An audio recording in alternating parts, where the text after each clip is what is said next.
মাহে রমজানে আমাদের জন্য জান্নাতে যাওয়ার জন্য যে রাস্তা আল্লাহ তৈরি করতে চান সেটা হলো তাকওয়ার উপর ভর করে, তাকওয়ার উপর নির্ভর। তাকওয়ার জায়গা হলো দিল, তাকওয়ার জায়গা দিল। দিলের ভেতর কালেমা যত যুক্ত হয়, এই কালেমা যুক্ত হওয়ার বড় জায়গা হলো, রাস্তা হলো চোখ। আর চোখের ব্যাপারে কেউ যদি চোখকে নিচু করতে চায় তাহলে তার কোনো আমল আসলে জানা নাই যে আমল করলে তার চোখ নিচু হবে, এটা জানা নাই। আসলে জানা নাই কেন? বলার মূল কারণ, দিলের ভেতর যদি আল্লাহর ভয় না থাকে, গুনার ঘৃণা যদি না থাকে, তাহলে দুনিয়ার কোনো আমল দ্বারা চোখকে হেফাজত করতে পারবে না। নামাজ পারবে না, রোজা পারবে না, জাকাত পারবে না, সম্ভবই না। আলাদাভাবে এটা সতর্ক করছে পাওনার ব্যাপারে, চোখের হিসাবে, যে চোখের হিসাব আল্লাহ তাআলা দিবে, ওই ভয় চোখকে হেফাজত করতে হবে। আর যে জিনিসের প্রতি মানুষের ঘৃণা, ওই দিকে তাকালে মানুষ দ্বিতীয়বার তাকাতে মন চায় না।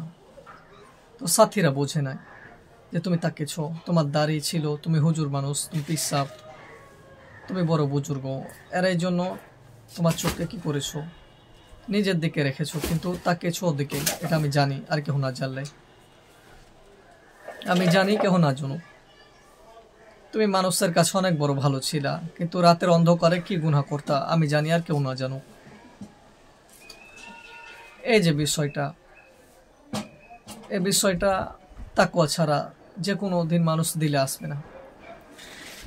আপনি যদি বলেন যে না, আমি অমুক হুজুরের কাছে গেছি, হুজুর আমাকে ওজিফা দিয়েছে, আমার চোখ ঠিক হয়ে গেছে।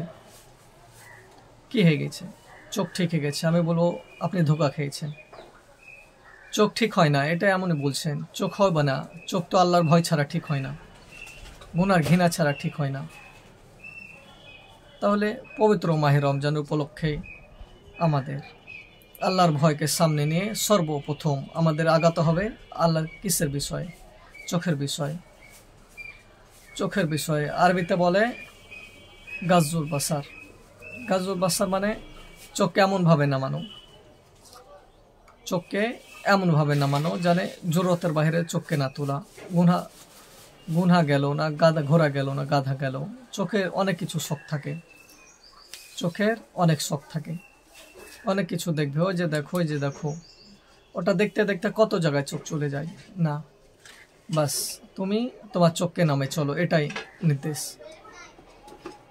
এটা আমরা শুধু মনে করি যেটা নারীর সাথে যুক্ত, না, শুধু নারীর সাথে না, এটা বাড়ির সাথেও যুক্ত, গাড়ির সাথেও যুক্ত। চোখে একটা সুন্দর বাড়ি দেখার পর এটা নিয়ে পরিকল্পনা করছে আমার তো একটা সুন্দর বাড়ি হওয়া দরকার, আর জীবনের টার্গেটটা ঘুরে গেছে, জীবনের টার্গেটটা নষ্ট হয়ে গেছে।